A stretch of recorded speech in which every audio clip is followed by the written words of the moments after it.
علیکم، کیسے آپ سب؟ امید ہے آپ سب خیریت سے ہوں گے۔ گائز آج ایک ٹیبلٹ لایا ہوں جو کہ 50 mg کی ٹیبلٹ ہے۔ اس کا برانڈ نیم ہے کلومائڈ، اور اس میں جو دوائی ہے وہ ہے کلومیفینسٹریٹ، اس میں دوائی ہے۔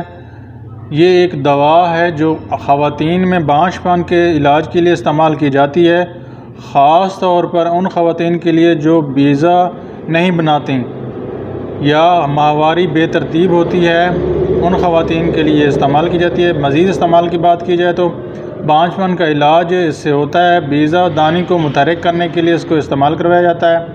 حمل ٹھہرانے کے چانسز بڑھاتا ہے۔ بعض اوقات مردوں میں بھی سپرم کی پیداوار بڑھانے کے لیے استعمال کی جاتی ہے۔ ڈاکٹر تجویز کرتے ہیں۔ طریقہ استعمال کی بات کی جائے تو ڈاکٹر کی ہدایت کے بغیر نہ لیں۔ ماہواری کے دوسرے یا تیسرے دن سے شروع کر کے 5 دن تک روزانہ 1 گولی لی جاتی ہے۔ خوراک عام طور پر 50 mg روزانہ 1 گولی ہوتی ہے جو کہ لی جاتی ہے، لیکن بعض اوقات 100 mg یعنی 2 گولیاں تجویز کی جاتی ہیں۔ احتیاطی تدابیر کی بات کی جائے تو دوا شروع کرنے سے پہلے الٹرا ساؤنڈ یا ہارمونی ٹیسٹ ضرور کروائیں۔ حمل ٹھہرنے کے بعد دوا بند کر دینی چاہیے۔ 1 سال میں عام طور پر 6 چکر سے زیادہ استعمال نہ کریں۔